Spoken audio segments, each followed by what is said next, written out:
ابھی پیغمبر جو دعا فرما رہے ہیں یہ آپ سن لیجئے.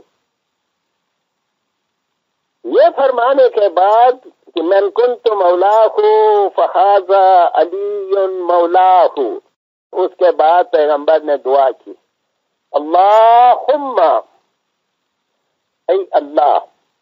اللہم آپ اچھی طرح سے جانتے ہیں، لیکن یہ اللہ کو تھوڑا سا لمبا کر کے پڑھنے کی ضرورت ہے.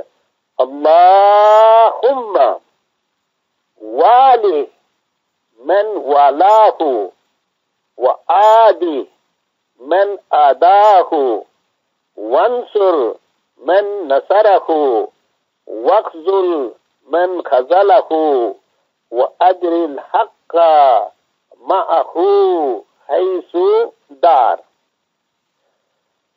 اللہم اے میرے اللہ، والی محبت کر اس شخص سے جو علی سے محبت کرتا ہے. جو علی کا دوست ہے تو بھی اس کے ساتھ دوستی کر. وآدی اور دشمن بن جاؤ، عدو بن جاؤ. عدو دشمن کو کہتے ہیں، اسی سے آدی یہ ورب ہے. وآدی من آداہ، اور تو اس شخص کے ساتھ دشمنی کر جو علی سے دشمنی کرتا ہے. وانصر مدد کرو. وانصر من نصرہ، جو علی کی مدد کرتا ہے اے اللہ تو بھی اس کی مدد فرما. واخذل اور ان کو چھوڑ دو من خذلہ، جو علی کو چھوڑتا ہے اے بار خدایا اے اللہ تو بھی اس کو چھوڑ دے. اور آخر میں جو پورشن ہے دعا کا وہ تو سب کا جسٹ ہے.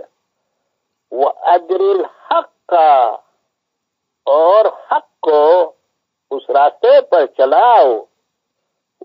وَأَدْرِ الْحَقَّ مَعَهُ حَيْثُ دَارَ، اور حق کو علی کے ساتھ ساتھ چلاؤ، یعنی جس راستے پر علی چلتا ہے اسی راستے پر حق بھی چلتا جائے. تو یہ بہت ضروری چیز ہے، یہ ضرور آپ یاد رکھیے. خاص کر یہ پورشن صاحب نے آج کل قرآن کی آیتیں، کلیات قرآن یاد کرنے پر زور دیا ہے، اور یہ بھی ایک بہت بڑا کلیہ ہے. وَأَدْرِ الْحَقَّ مَعَهُ حَيْثُ دَارَ، اور حق کو ان کے ساتھ ساتھ چلاؤ، پھراؤ. جس راستے پر علی پھرتا ہے علی کے ساتھ ساتھ حق جو ہے اس کے پیچھے پیچھے چلتا جائے. اور یہ امامت کا بہت بڑا اصول ہے. آج ہمارے کچھ نادان اپنے اسماعیلی بھائی بھی یہ باتیں کرتے ہیں کہ امام یہ کام کیوں نہیں کرتا ہے، امام یہ کام کیوں نہیں کرتا ہے، اس کو یہ کرنا چاہیے، اس کو وہ کرنا چاہیے. تو آپ بھی کبھی کبھار ایسے لوگوں سے ملتے ہوں گے.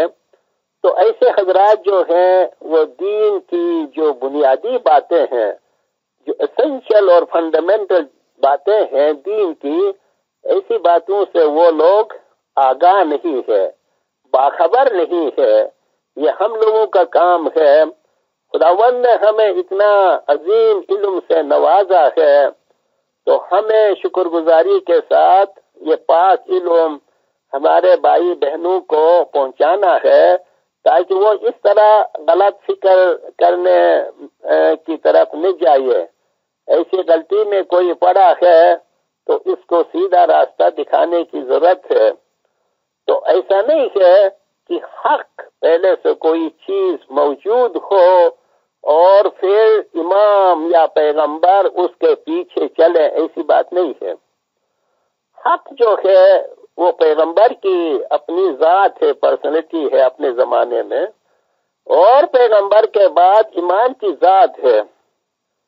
امام کی ذات کے ساتھ حق جو ہے وہ ایک حقیقت ہے جو ملی ہوئی ہے، کہ جس طرح پیغمبر نے فرمایا الحق مع العلی وعلی مع الحق، علی مع الحق والحق مع علی۔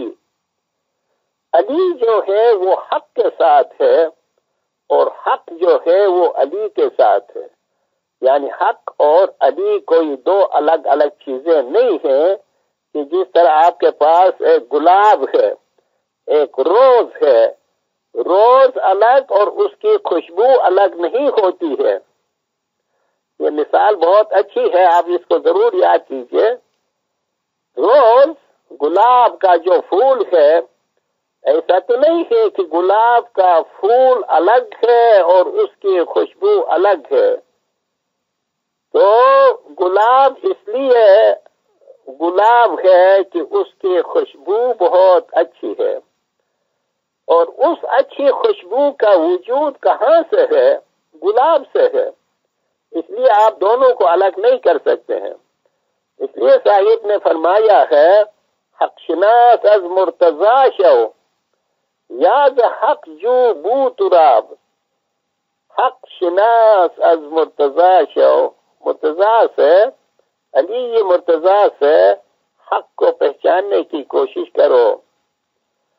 یا تو مرتضی علی سے حق کو پہچانو، آفتاب از نور جو، یا نور را از آفتاب۔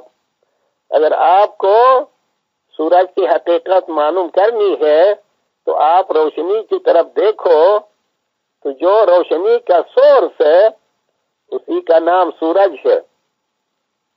حق شناس از مرتضی شو، یا ز حق جو بو تراب، آفتاب از نور جو۔ آفتاب کیا ہے، سورج کیا ہے، اس کی آپ کو پہچان چاہیے۔ تو جب دن نکلتا ہے، روشنی پھیلتی ہے، روشنی جہاں سے پھیلتی ہے سمجھ لو کہ یہی سورج ہے، یا تو دوسرے معنی میں یا نور را از آفتاب۔ اگر نور کو پہچاننے کی آپ کو ضرورت ہے تو پھر آپ سورج کی طرف دیکھو، وہاں سے جو کچھ آپ کے سامنے آ رہا ہے اسی کا نام نور ہے۔ تو یہ دو مثالیں نیچر سے ہیں، جو نیچر کی مثالیں ہیں بہت ہی ایفیکٹو ہوتی ہیں۔ تو حق اور مرتضی علی جو ہے، مرتضی علی جہاں ہے وہ جو فرماتا ہے، وہ جو کرتا ہے، اسی کا نام حق ہے۔ اور اگر حق کو دیکھنا ہے کہ حق کا سورس کیا ہے، کہ دنیا میں ہر للو پنجو سے حق کا کام نہیں ہوتا ہے۔ حق کے لیے دنیا میں ایک انسانی کامل کی ضرورت ہوتی ہے، جو خدا اپنے علم کے ساتھ، اپنے نور کے ساتھ دنیا والوں کے لیے بھیجتا ہے، اس کا نام حق ہے۔ تو حق اور مرتضی علی، یعنی مرتضی علی مطلب زمانے کا امام جو علی زمان ہے۔ اگر آپ حق کیا ہے یہ جاننا چاہتے ہیں تو زمانے کے ایمان کی طرف دیکھو، وہ کیا فرماتا ہے، وہ کیا کرتا ہے، کس طرح لوگوں کی ہدایت کرتا ہے، تو اسی سے آپ کو حق کی پہچان ہوگی۔ تو قربان جائیں، تو اس لیے پیغمبر نے فرمایا، دعا کی آخر میں کہ باری خدایا وَأَدْرِ الْحَقَّ مَعَهُ حَيْثُ دَارَ، اور حق کو علی کے ساتھ ساتھ پھراتے جاؤ، اور جس راستے میں علی چلتا ہے حق خود بخود علی کے ساتھ چلتا جائے گا۔ حق علی سے جدا ہو کر اس کا کوئی وجود نہیں ہے۔ حق علی سے جدا ہو کر حق کا کوئی وجود نہیں ہے، اس کا کوئی ایگزسٹنس نہیں ہے۔ تو یہ بہت بڑا پرنسپل ہے امام شناسی کے لیے، اور امام شناسی سے آگے بڑھ کر قائم شناسی کے لیے۔ تو جو ہمارے بھائی بہن ان اصولوں کو نہیں جانتے ہیں، ان کو سکھانے کی ضرورت ہے کہ آپ نے اگر امام کو تسلیم کیا ہے، بیعت کیا ہے، تو کس بنیاد پر آپ نے بیعت کیا ہے۔ یہ نہیں کہ آپ امام کو سکھا دیں بلکہ اس لیے ہم نے بیعت کی ہے کہ زمانے کے امام ہمیں کیا سکھاتے ہیں، ہمیں